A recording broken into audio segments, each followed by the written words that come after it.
Our spotlight is on killing sacred cows. We've been talking about some of the customs, traditions, teachings, some of the practices of the modern American church that are unbiblical, that are keeping God's people politically paralyzed and holding back revival.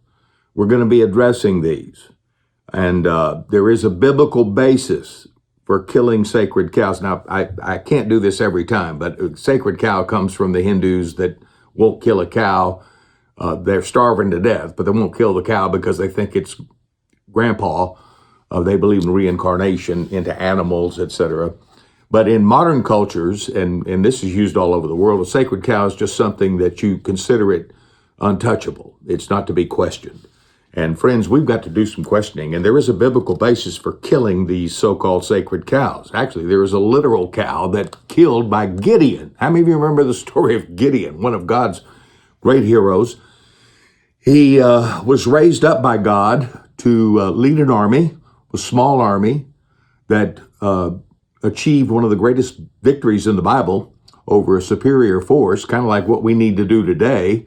We're vastly outnumbered in the fighting ranks today, but we need a Gideon's army that God's going to raise up. But before Gideon could go to war, he had to do something. He had to kill his father's sacred cow, so to speak. The story is contained in Judges chapter 6. I can't read all of this, but God appears to him, calls him a mighty man of valor when he's really a coward. He's hiding out in the winepress.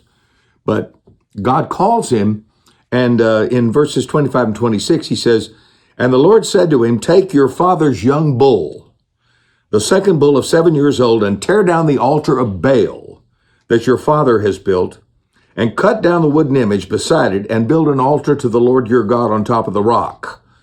And take the second bull and offer a burnt sacrifice with the wood of the image that you shall cut down." So Gideon took 10 men from his servants and did what the Lord told him. But because he feared his father's household and the men of the city too much to do it by day, he did it by night. Let me tell you something. When you start touching daddy's sacred cow, there's a little fear involved. You're going to have some courage and some faith. And I'm going to be addressing these sacred cows. And we've got several.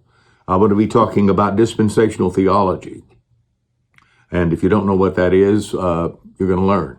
I'm going to talk about the doctrine of the secret rapture. Now, we believe in the second coming. But friends, this idea that Jesus is coming any minute and that we're going to be escaping here in some rapture flight 777 is a doctrine that many hold dear in the church. Some of you listening, I'm already making you angry. I just ask you to hear me out. You know, there's a biblical case to be made for a proper understanding of the second coming. But this escape mentality that has literally millions of Christians paralyzed, believing that there's nothing else left for us to do here on earth, nothing culturally, nothing politically, nothing in the educational system. There's no war to be won there. Jesus is going to come back and fix everything. That's a sacred cow. And we may have to tear it down by night, but we're going to tear it down. We've got to kill some sacred cows if we're going to have a revival. As I said, God was going to give Gideon and his little army a great victory.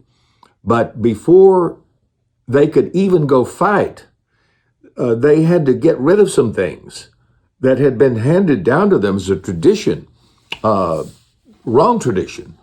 Actually, new paths invented by their fathers that got away from the God of Israel in the Bible. And before they could fight, they had to get rid of the sacred cows. That's what we intend to do. I don't know how many another thing that we're going to attack is this whole idea of the sinner's prayer. There's no sinner's prayer in the Bible, by the way. I'm trying to whet your appetite.